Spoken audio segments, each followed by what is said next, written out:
Hi, everybody. Welcome back to the Astro Imaging channel. My name's Alex McConaughey, and I'm coming to you from Southern California, where it's nice and smoggy right now.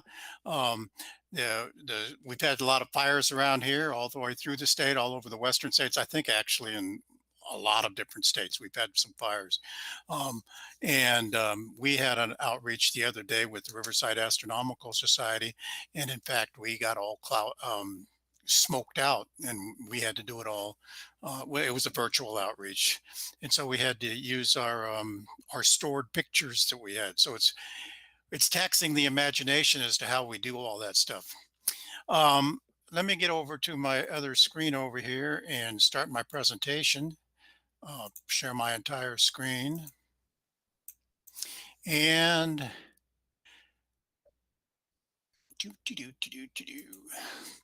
as you know, we've got a website, theastroimagingchannel.org, and we invite you to go on over there. We haven't done a lot with this website. We must start doing something with it because I think it's got a lot more potential than we're already using. We also have a Facebook page, and we'll tell you about that maybe a little more next week. But we encourage you all to join us there. I always like to remind you guys that our shows are put on by our people, and you are our people. Tonight is a very good example of that because Linda Thomas-Fowler is going to be here, and she's going to be explaining to us about how you can go beyond the Hubble palette with your narrowband images. She's going to tell us how to capture, how to process, so that we get something besides the beautiful sometimes, but not necessarily natural colors of the that we see in the Hubble palette and through and narrowband images in particular. She's going to be showing us about some of that stuff. Um, on the calendar page here at the astroimagingchannel.org, you'll see that we have shows lined up every Sunday, except that we're starting to have some blanks. We like keeping this all filled up for 6, 8, 10 weeks at a time. And we've been doing a really good job, I think, of making sure we don't have a lot of open sessions and things where we just don't have new things to talk about. But a lot of that depends on you guys making presentations like Linda is doing tonight. So please hit the contact button over here and tell us your name, tell us what you want to talk about, or tell us your email and what you want to talk about, and we'll work out a date that you can be on the show. If you know how to run a PowerPoint, you pretty well got it made, particularly in the age of Kofivi, when everybody knows how to sit in a Google meeting or Google or Zoom, WebEx. They're all the same thing as far as we're concerned, maybe a little different, but they all do about the same thing. Next week, we've got Carrie Ann's coming in to talk to us. She's from Canada, and she's going to be talking about astro landscape planning. Brent Maynard's coming the week after that, astro pixel processors. I know a lot of you guys out there are using astro pixel processor, and here we've got somebody who knows a lot about it that will be able to tell us about that. And then all the way from Australia, the week after that, Andrew Campbell's from Andy's Astro. He's going to be telling us about how he creates his dynamic images. He's a real good imager, and I think you'll want to see that. Um, you are probably all sitting over here on the chat screen over here already, hopefully. See how the people who've joined us? Contribute something over here. Ask your questions. There's going to be a lot of things you should be asking Linda today. We'll interrupt her now and then, and although we've learned to kind of save the questions till towards the end. But if you type in your questions over here on the YouTube page, you got to keep it under 200 characters, but type it in. You can also over here show your support by contributing some money. We do appreciate that. We do have to pay for things now and then, improvements on the channel. And so we do appreciate you guys that do make contribute every money. We'll never turn this into an NPR telethon where we've got to raise the funds and stuff like that. But we do need support every now and then, and we hope to ask for that. We'd also like you to subscribe. We need to get this 9.46K subscribers up to 10K because that's our goal. it means that we can do other things with our YouTube page that we can't do yet. And I think it would be very nice if we could get you to subscribe.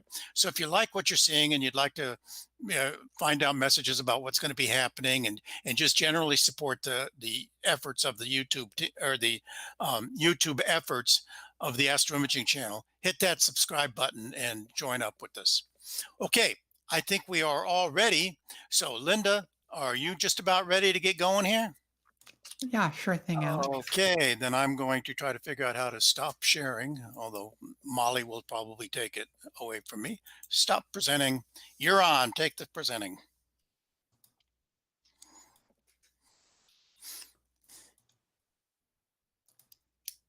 All right. If I can find the play button. Here we go. And you are looking good, and we can hear you. Great. Well, hello, everybody. I've been a regular attendee of the Astro Imaging channel for the last couple of years, and I've learned a lot from the wonderful people who've shared their expertise, whether it was here or on the Cloudy Nights Forum or my local club. Everyone's given me a lot of help and inspiration, and most of them probably never even knew they were helping me. When Alex put out a call for presentations, I wasn't really sure I had anything useful to say. There are so many people that are better at this than I am. I've improved a lot in the last couple of years, but I still have a long way to go. But earlier this year, at the beginning of 2020, I began doing narrowband imaging. And recently I realized that in the 4 narrowband images that the weather's given me a chance to do so far, I hadn't done one Hubble palette image, and that surprised me. It's not that I have anything against the Hubble palette, but for each image, it ended up not being the choice that I made. But for most imagers, it seems like it's the default choice, and one that's rarely deviated from except for the occasional HOO bicolor image. And suddenly I had an idea for a presentation where I felt I might be able to say something useful, even if it was only as a warning to others. So, who am I? I've been interested in astronomy since before I knew the word astronomy. I received my first telescope at the age of 12 or 13. No, I never found anything but the moon with it. It was a hand me down 60 millimeter refractor, probably a Tasco from Sears. I was hooked. In my junior year of high school, I saved up for my first SLR. There were no Ds then, and I've been interested in photography ever since. And in 1994, I bought a C8, and that was my only telescope, and I used it mostly visually until I bought an 80 millimeter refractor that I've been using for imaging back in 2018. I was also connected with NOVAC, the Northern Virginia Astronomy Club, and they've been a fantastic club to be associated with. I'm definitely not an expert, but in the last couple of years, I've learned a lot. And based on my discussions with many others, I seem to approach my images a little bit differently than a lot of other people. I don't think I'm necessarily doing anything better than anyone else. In a lot of ways, I'm definitely not. But hopefully, I can share some of the things that I do that maybe can make you think about your imaging in a new way. So, who are you? This isn't really aimed at somebody who's collecting scientific data, but those of us who produce pretty pictures. A lot of what I'm talking about is from the point of view of somebody using a mono camera with filters and not someone using a one shot color camera. Although some of what I'm saying might be useful to those using one shot color, but in general, it's aimed at those who have end up with a separate master image for each filter. So the elements that go into a conventional work of art are things like the composition, the color, the texture, the size, and the medium. These all combine to have some final effect on the viewer. When you see an image, does it draw your eye in? Do the colors grab your attention? Does the composition lead your eye on a journey? Does it create any sort of emotional response? Our images are really no different. They take the viewer on a journey. We can help influence the journey the viewer takes by making conscious choices about the things we do to the image. There are obvious things like how we compose the image. The things that make a difference between a conventional photograph being a snapshot or art are primarily the composition and the lighting. We don't really have any direct control over the lighting, but we do have control, especially in narrowband imaging, over how that light gets presented to the viewer. When I first started looking at astro images, I actually found narrowband images a little bit hard to connect with. They looked unnatural to me, and I couldn't get past that to see the beauty that was really there. However, as I educated myself about what I was looking at and began to see the power of narrowband, I also started to see the beauty that was there. The ability to show the viewer structure and detail that was masked by the overwhelming red that you see in emission nebula was immediately obvious. That didn't diminish the beauty of narrowband images or broadband images for me, but it did open up a new way to see things, and that got me thinking about how I would want to do narrowband imaging when I was eventually able to buy the narrowband filters. And the first question faced by anybody doing narrowband is exactly how do you combine this data? It's no longer red, green, and blue. Instead, for people using the H alpha O3 and S2, it's red, teal, and red. And any combination of that data leaves the world of natural presentation behind.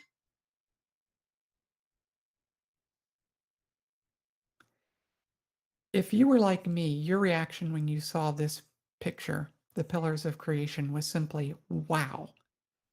In one image, we had been shown something nobody in history had seen before, and we got to see it in a way that few people outside of professional astronomers had ever seen.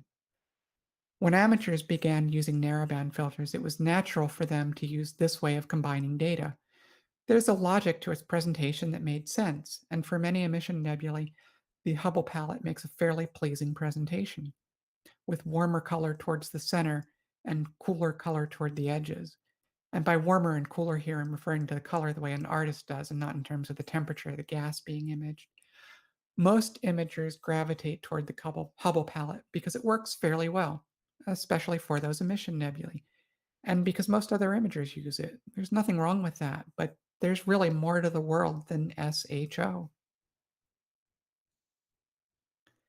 If you look at a lot of narrowband images, most, and I don't really have an exact percentage, but most are likely labeled either Hubble palette or SHO.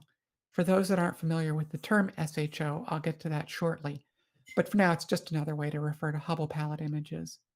What we're looking at here is a selection of Hubble palette images from members of NOVAC. And although there is some commonality here, there's actually more difference than you might expect in the way color is presented. If you search Astrobin for Hubble palette, you'll get a huge number of hits, and no actual guarantee that the image in question is actually a Hubble palette image. But even with that caveat, we can see a lot of diversity and a lot of similarity. The similarity is a tendency towards cyan or blue, along with orange or yellow.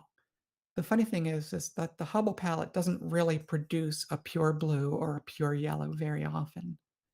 This makes it clear that many images that are called Hubble palette are, in the strictest sense, not. They may have started life as Hubble palette, but along the way, the processor shifted the colors in a direction they found more pleasing. One might call them modified Hubble palette images. Of course, there's nothing wrong with that. I've seen many spectacular images in this style, and that blue gold combination seems to be particularly popular among imagers, at least since I've been paying attention in the last couple of years. My point is not that modifying what a Hubble palette combination creates is bad, it's that it can be worth exploring even more varied options to see what it can do for your images. If you're presenting a picture for scientific value, then modifying color is generally not a good idea. One advantage of a fixed palette is that it makes it easier to interpret the data. You can look at the cyan portions of a Hubble palette image and know that there must be both hydrogen alpha and oxygen 3 there. But for the rest of us that aren't trying to help people understand the universe at a molecular level, that initial combination of data into the red, green, and blue channels is just a starting point.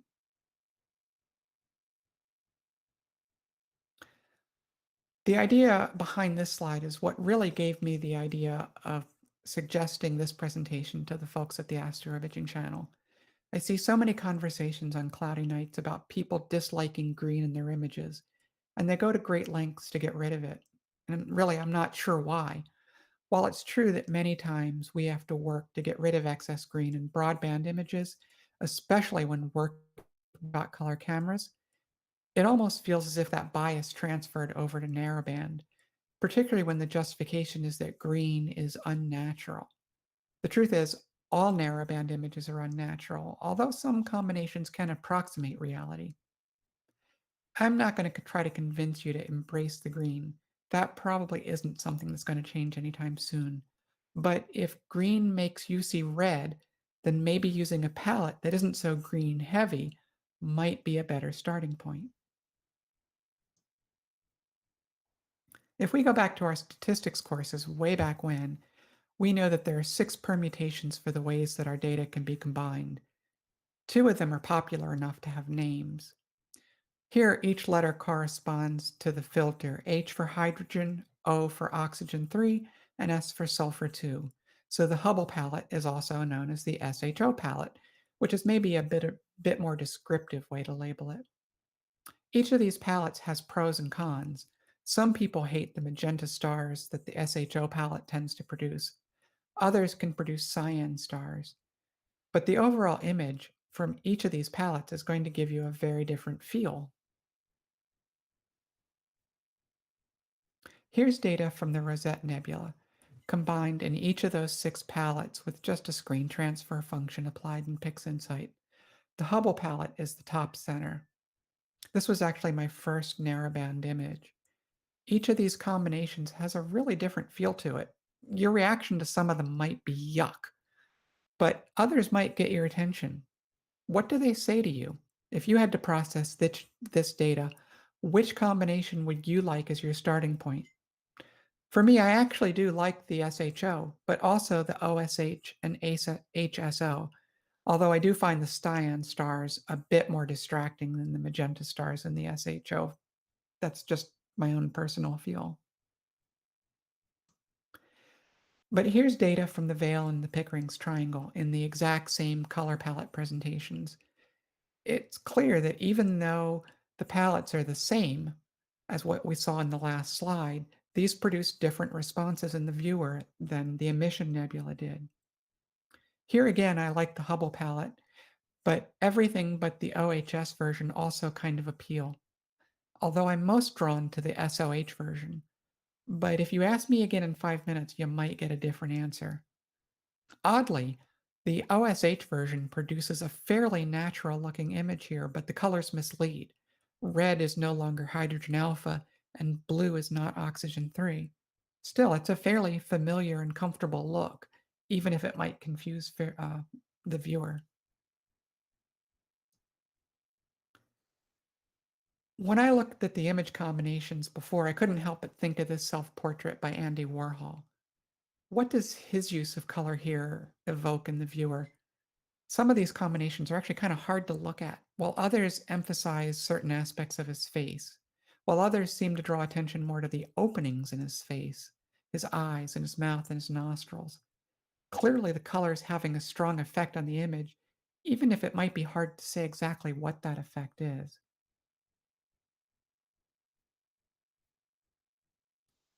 But there's more ways than just those 6 combinations to actually combine the data. In PixInsight, we can use pixel math to combine the data any way we want, limited only by our imaginations or maybe our patience. Perhaps none of those 6 combinations connect with you. While it's always possible to shift color later, it might be easier to get the palette you want before you go too far down the processing path. In this example, the rosette on the left is the familiar Hubble palette. I'll say more about why I went the route I went on the right later, but when I decided that none of the conventional palettes connected with me, I went with this pixel math expression. And I don't know if how small that is on your screen, but I'll zoom in here so that you can hopefully read it a little bit better. Not that there's anything special about that expression, but it just happens to be the one that I used.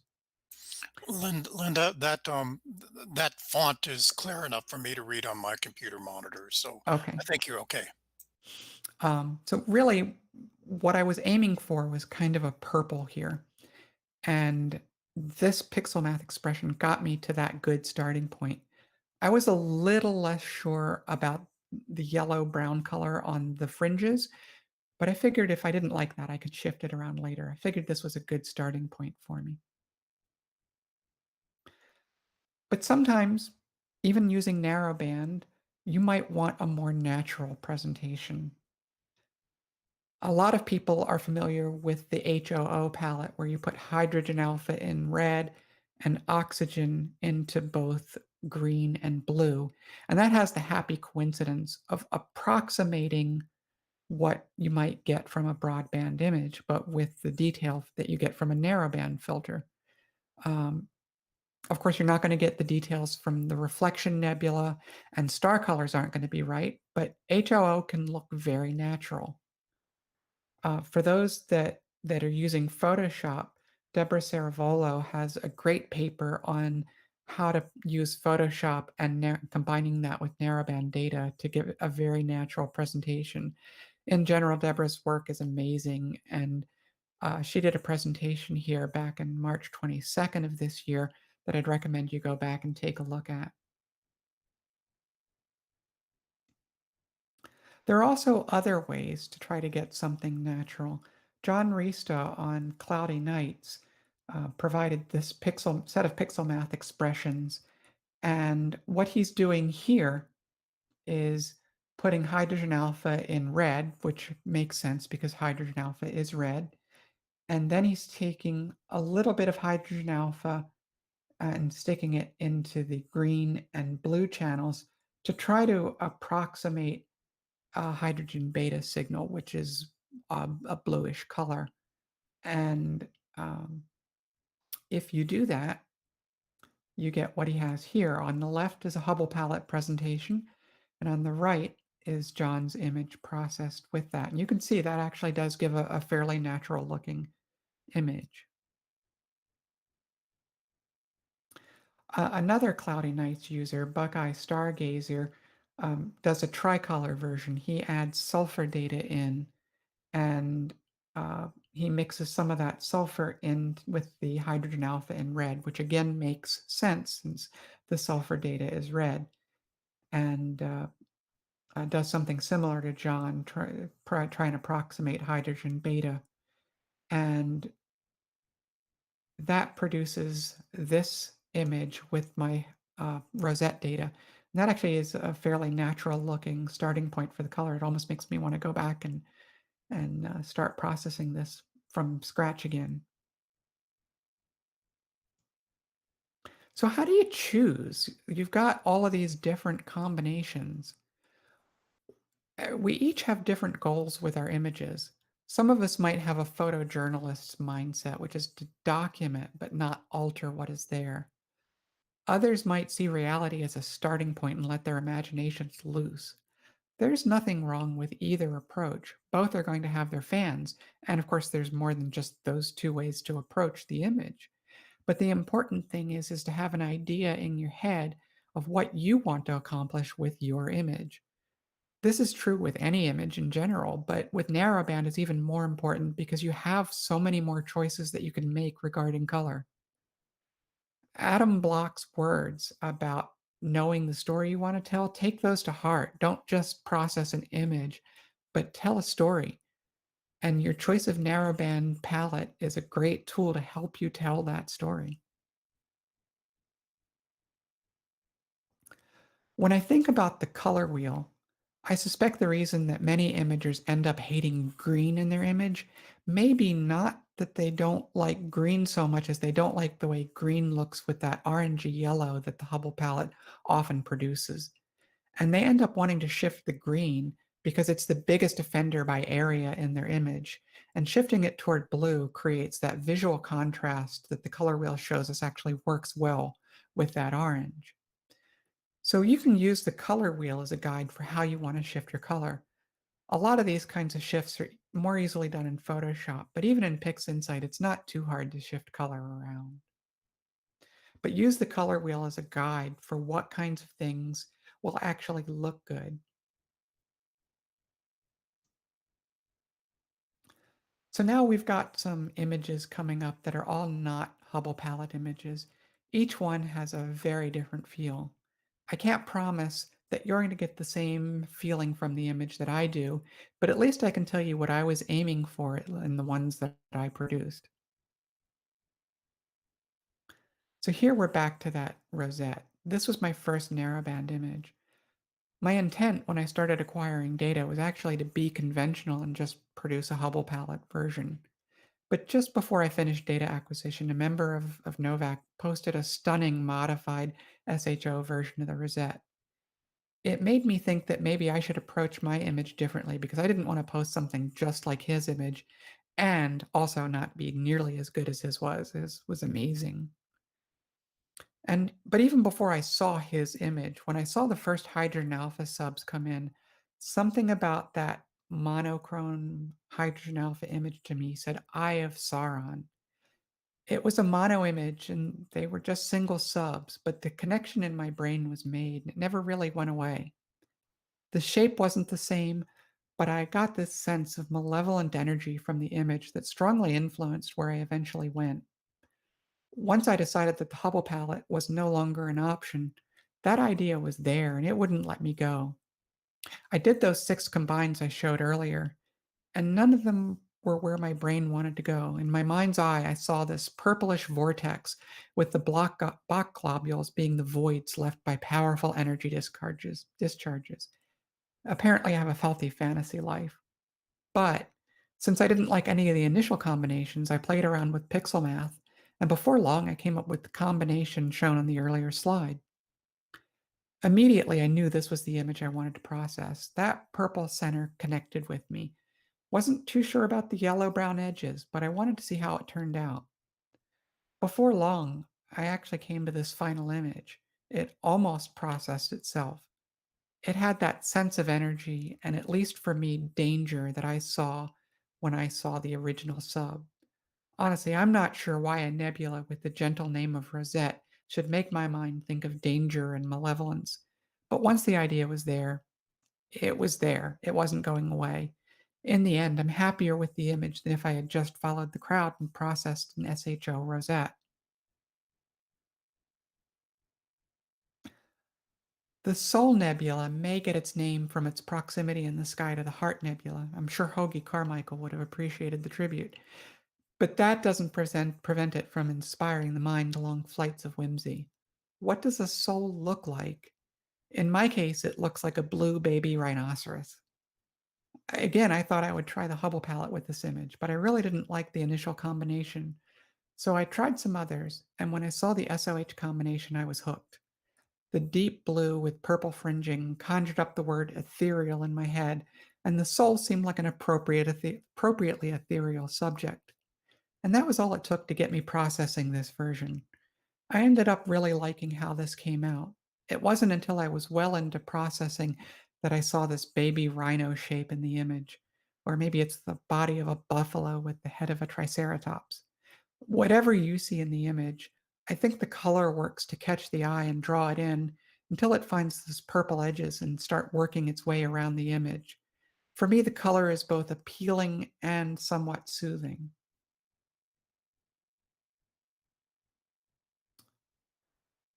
My next narrowband image was an HOO combination of the Western Veil and Pickering's Triangle. I was actually working on getting S2 data, but at the time I processed this, I didn't have enough yet, and the weather was bad, so I went ahead and just tried the HOO version to see how it would look. As it turned out, it's one of my favorite images.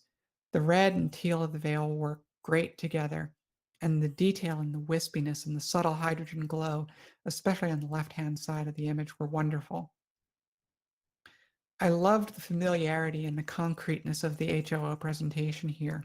I wanted the colors to be strong, but not super saturated, and I had to live with it for a while, adjusting the saturation until I found the balance that seemed to work right for me. The blue kept threatening to be too intense, or alternatively, the red a bit too muted, but eventually I found a balance that seemed to work. Eventually, I was able to capture that S2 data I was missing. And here were 2 quick versions that I did. There were aspects of each that I liked and aspects of each that I wasn't crazy about. I loved the wispy details in the SHO version. but the green and blue color combination doesn't really work well for me. It kind of feels like the nebula wasn't paying attention when it got dressed in the morning. I loved the colors in the SOH version, but the wispiness loses some detail in the muted contrast between it and the background. Remember earlier, a few slides ago, when I said the SOH version appealed the most? Well, it's 5 minutes later, and actually HOS won the day. Neither the SHO or OSH images quite worked for me. I decided that what I wanted to show the user was chaos and destruction, but I wanted it at least grounded in reality with one foot or one color channel in this case. I decided to put the hydrogen alpha in red. Then O3 went in green and S2 in blue. I processed this in a sort of poor woman's tone map process. It wasn't truly a tone map, but really I just processed the stars and nebula separately thanks to StarNet and PixInsight. That let me stretch the nebula more than the stars, which helped keep the stars under control, although it did cause issues for 52 Cygni and its O3 halo, even with Astrodon filters. The red and the pink wispiness showed up really well against the background, but they didn't create harsh transitions. The shades of green worked well for me here, giving the veil a sense of energy. I framed this 180 degrees from the HOO version because for me the wispiness here was as much the subject as the veil, and I wanted to draw the eye there first. If you compare this to the HOS version in the earlier slide that just had the STF applied, you can tell I've shifted the color some. I wanted the color to be strong, but not super intense, and I wanted things to have more of a primary color feel with the non-primary colors showing where the data overlapped.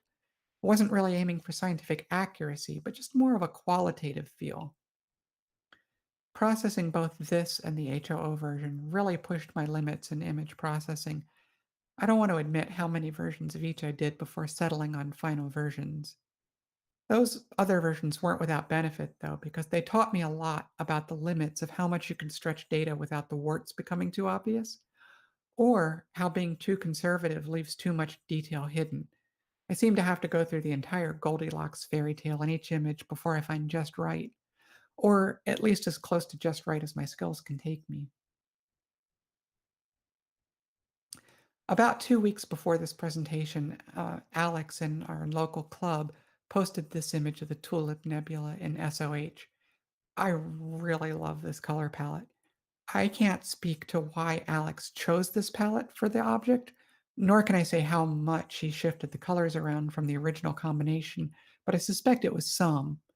Whatever he did, I'm a big fan. I love the subdued nature of the clouds, and then the tulip shines brightly from the center in a warmer tone. It really, really works well for me. I wish I had done this myself.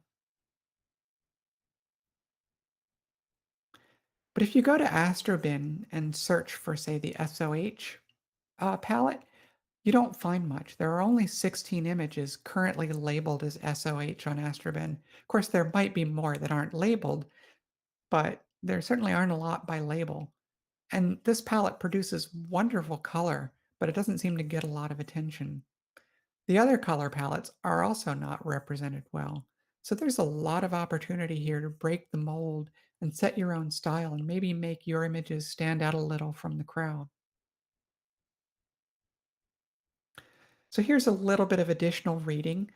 The Mastering Pix Insight book by Andrea actually goes into a little more depth on the subject than Inside Pix Insight, but both are good books to get you started on, imaging in general and on various narrowband topics in specific.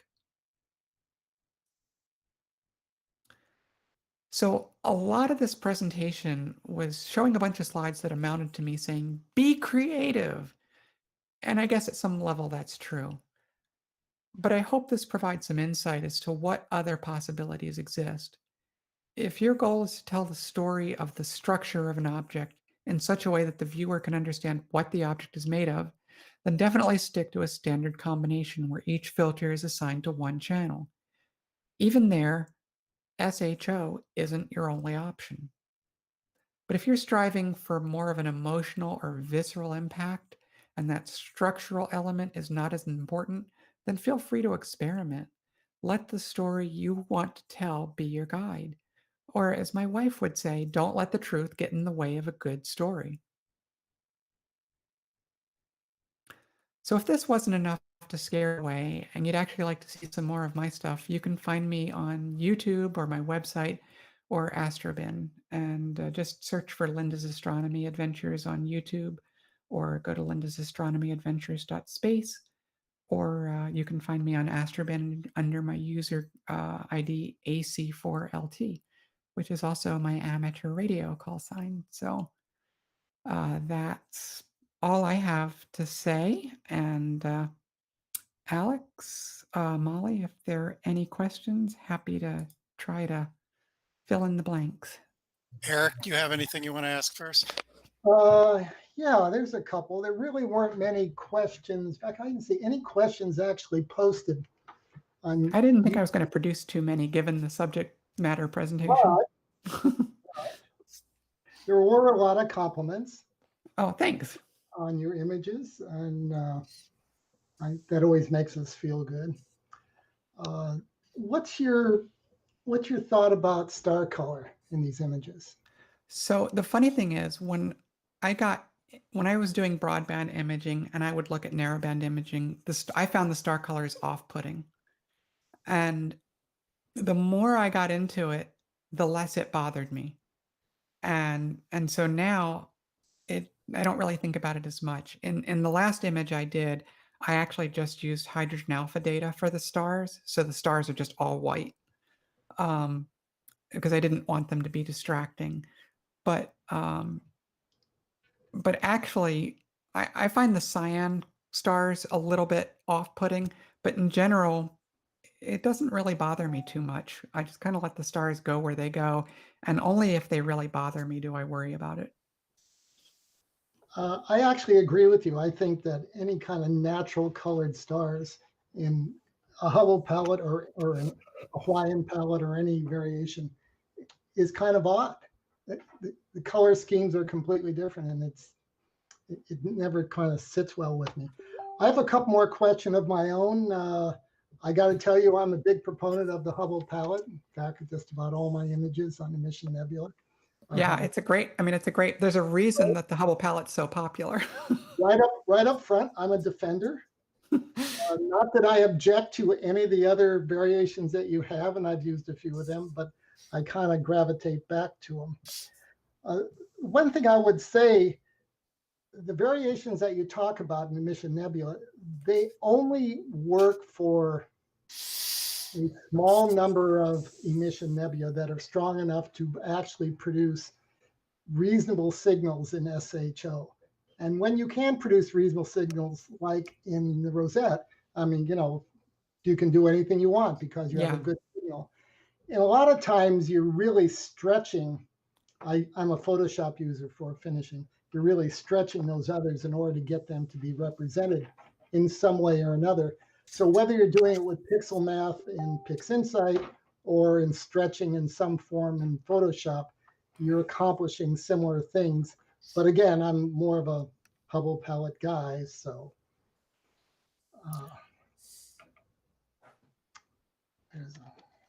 Okay, Eric, can I ask a question? Sure, go. I have one or two more, but go ahead. Oh yeah, Linda, could you go back to screen sharing and run back to your slide showing the pixel math presentation that you had there? Sure. The slide with the pixel math. Yeah. The one for the Rosette, Alex?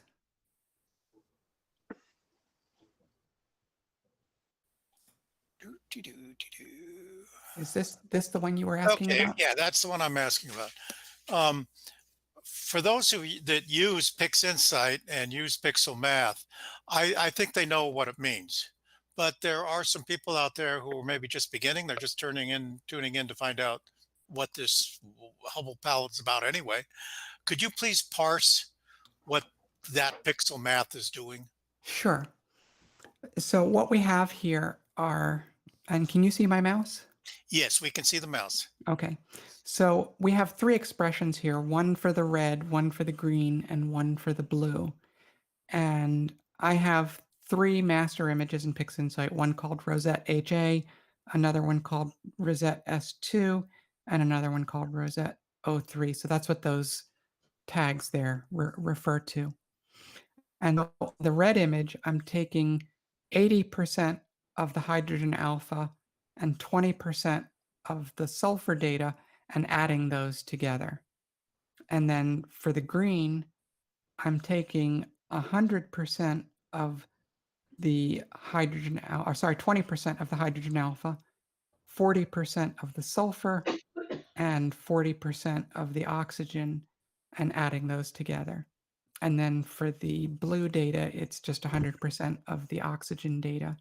And so that ends up combining the data to give a really different feel. And of course, you can do that in any number of ways. Uh, you, Okay. you, you do need to be careful if your numbers add up to more than 100%.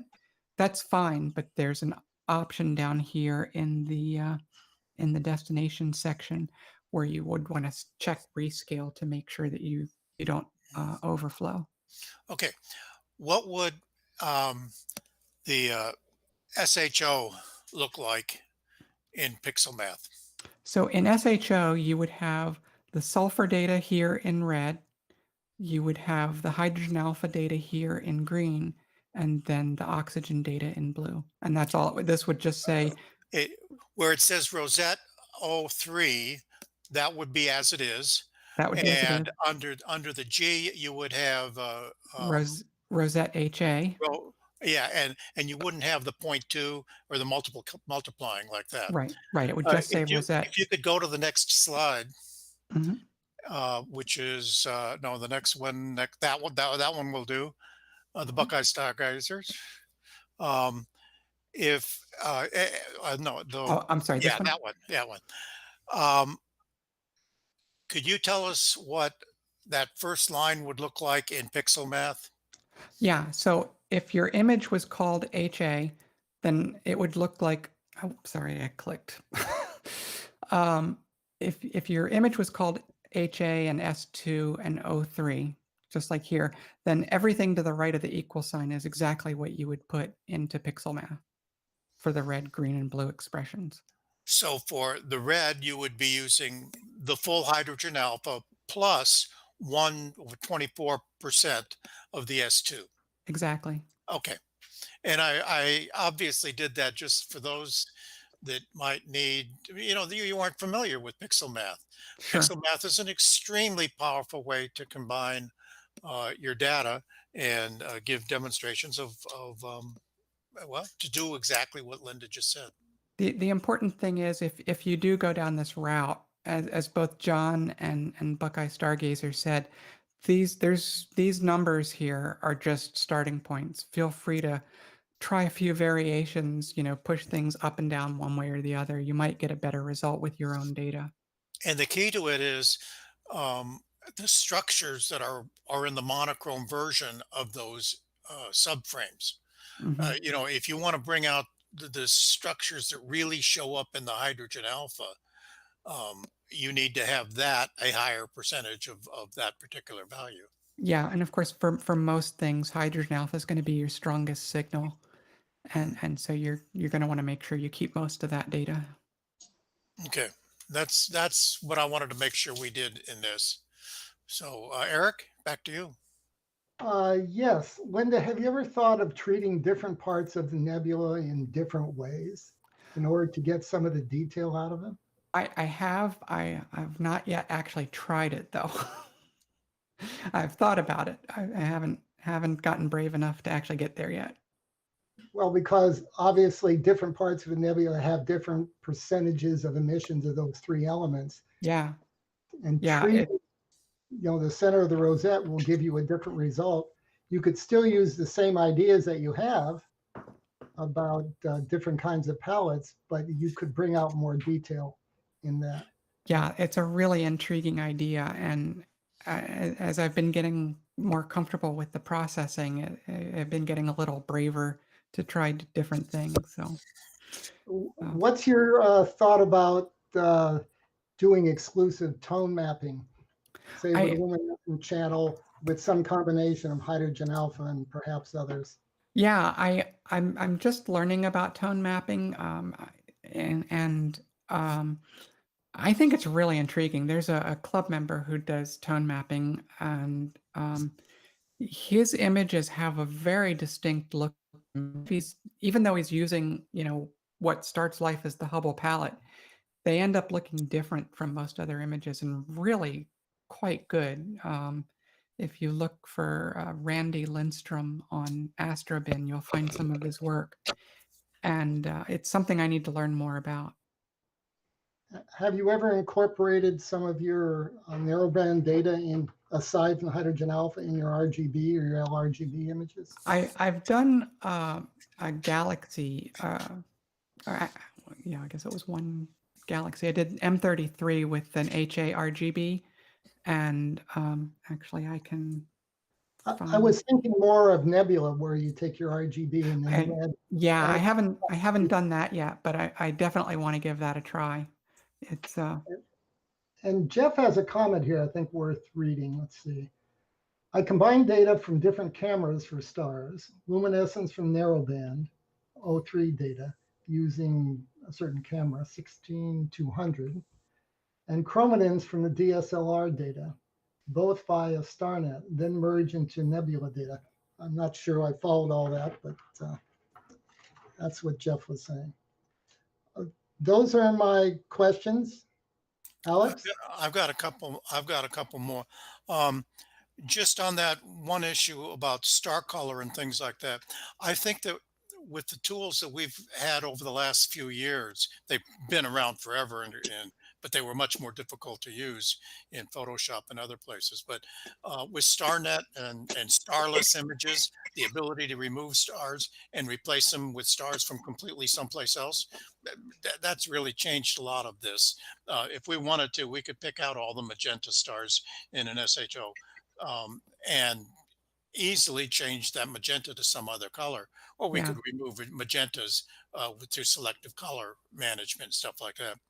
Uh, yeah, John, I like the I actually question that I use actually a technique that actually Eric taught me, which actually completely removed the colors out of the stars and put monochrome HA stars on an SHO palette, which it gets rid of that, the completely different, you have this blue is gold and orange image and then purple stars, which definitely don't match.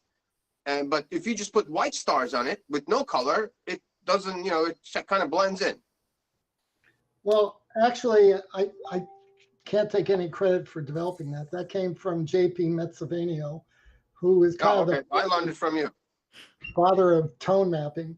But his comment was, and I think he's actually changed his ideas, but his initial comment, which I agree with, is star color has no meaning in narrowband images.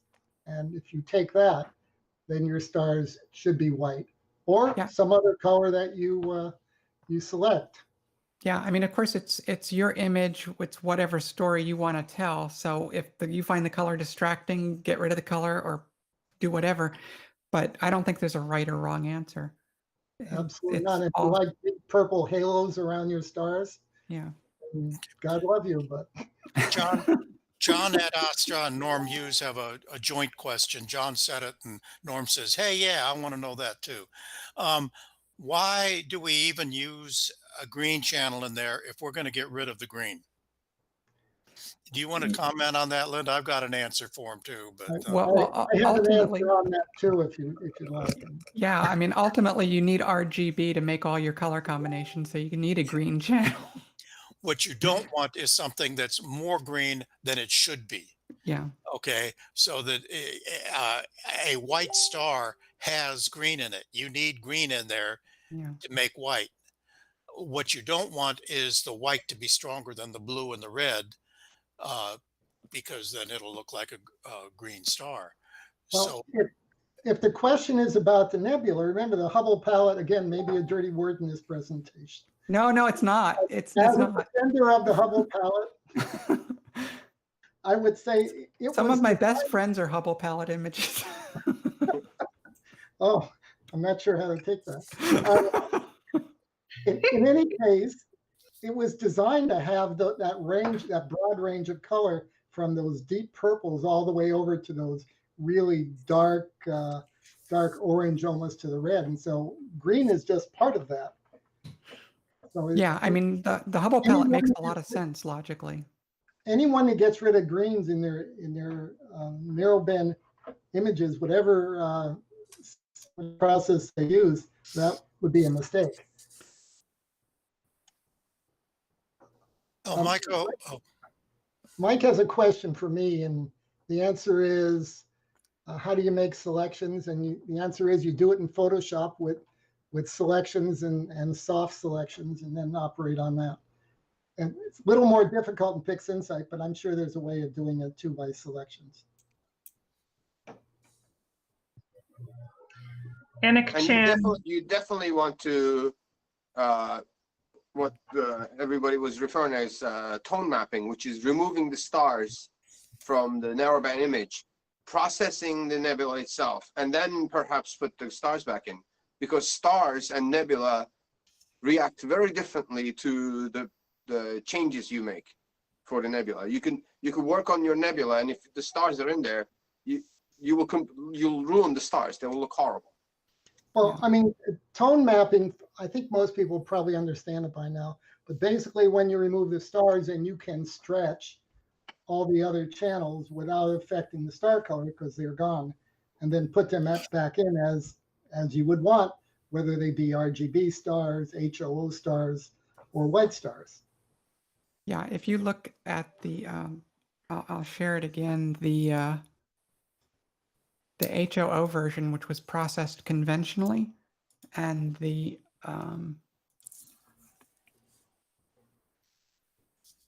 let's see.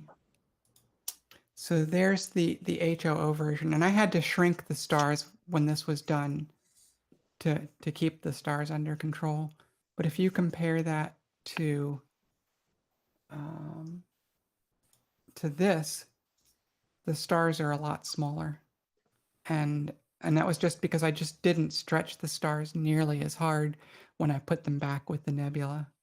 And it made things a lot easier to process. I was really happy that StarNet was finally available on the Mac now. And StarNet gives you a lot of options to make nice little star masks. Mm-hmm. It actually does an excellent job for those that operate in PixInsight or Photoshop. Yeah, I want to go back and look at some older data with this process. I think it can do some interesting things. Linda, you can get some lovely star colors just with narrowband images. Yeah, I've seen plenty that are. Mine weren't. That's about the nicest thing I can say about them. It's definitely there. There's some lovely golds and blue stars that come out quite nice with narrowband. Mm-hmm. Anik Chan had a question as well. Have you tried, Linda, have you tried using the HDR process along with the different color palettes? I've played with HDR a little bit, but I've not gotten great results from it. I think in general, there's not a lot of need for HDR in astro images, with a couple of exceptions, like maybe M42 or M31, because our dynamic range is just not that great to begin with. So, you know, there's no reason to compress it. That being said, maybe other people know more about it than I do and are getting better results with it. But I've never, every time I've tried it, I've ended up not liking what I did.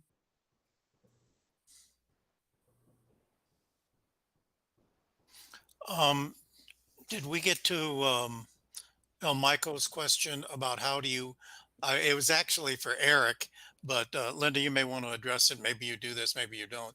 How do you isolate portions of your image so that you can work on them separately? I can say what I do. There's two things. There's a great script inside PixInsight called Color Mask which can let you select regions of color, and then you've got a mask for it that will let you do that. And there's also another script that's not part of this PixInsight standard install, but you can find it. I think it's astropixels.net or something like that, called Game, which lets you create these elliptical masks really easily, which can work for a lot of galaxy processing. But those are the two things that I found most useful. What I love about the color mask is that it's a lot like selecting color in Photoshop. So it might be very familiar for people coming from a Photoshop background. Eric, what's your technique?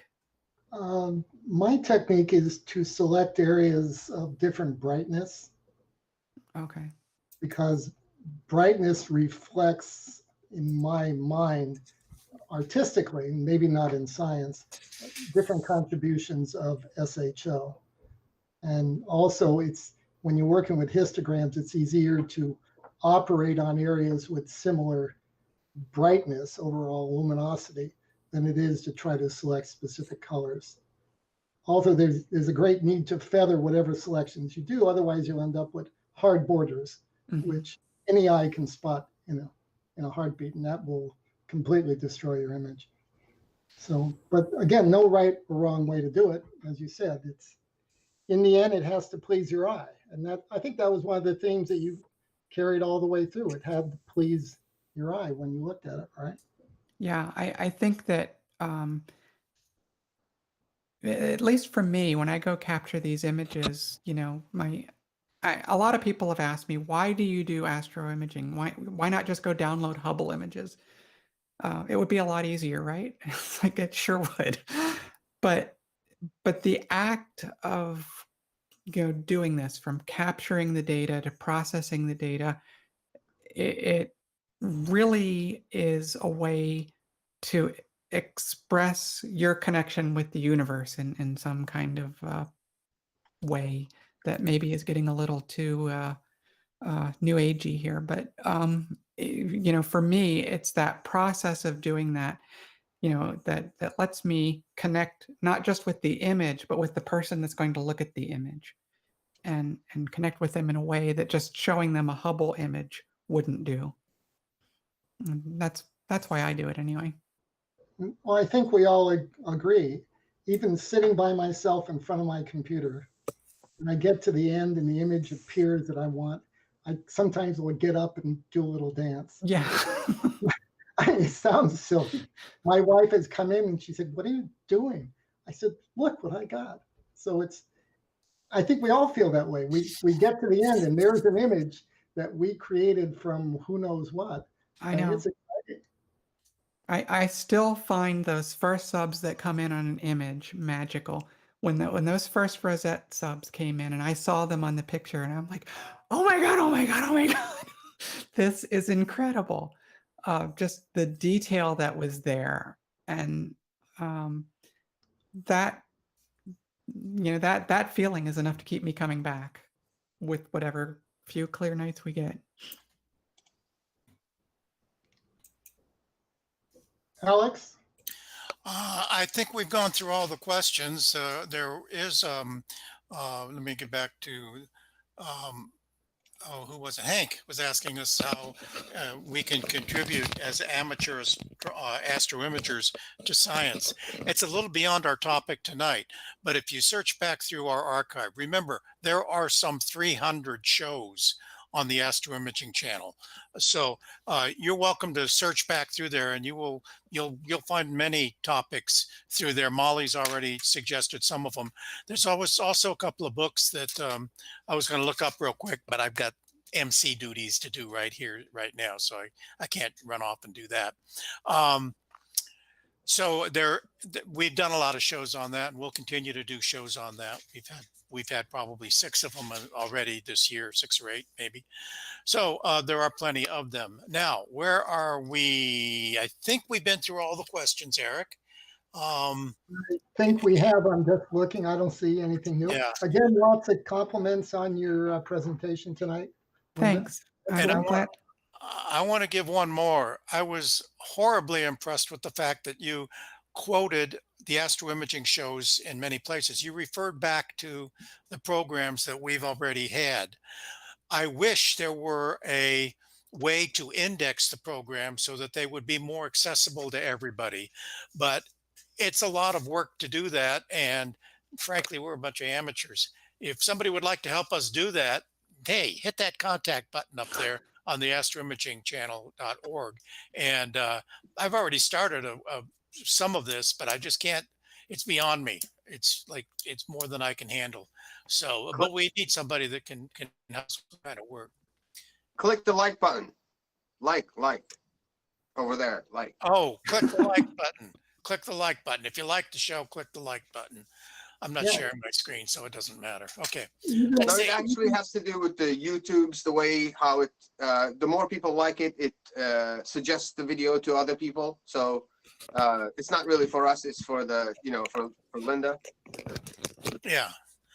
And Linda did give you some places where she can be contacted. That's one of the questions I usually ask at this time. And where are we? Where are we? I think we've got all the questions that are there. Is everybody waiting for Carrie Ann next week? Carrie Ann's going to be here and she's going to tell us about astro landscape planning. I'm And looking forward to that. yeah, she always does a good job. So we'll that'll be cool. And if any of you would like to give a presentation, I think I showed you earlier how to do that. Just contact us on the contact page at the astroimagingchannel.org. But also, if any of you hear a presentation that you would like to give, or if any of you have some smart aleck in your club that likes doing presentations about astroimaging, hey, we could use them over here. Okay. Just, nab them and say, hey, you know what? You could do a show on the astroimaging channel. And they'd say, oh, no, not me, not me. You say, oh, yeah, you'd be really kiss up a little bit. We could use the presenters. So everybody contribute if they can. Are we still clear on the questions and comments? Yeah, we are. Linda, thanks so much for being here. I hope you come back again sometime with another presentation about something of interest. Thanks for having me. And now we turn it back over to the boss, Miss Molly. I will take us out. Okay, take us Thank out. you, everybody, for coming. It's a great time as Thanks. usual. Thanks, boss.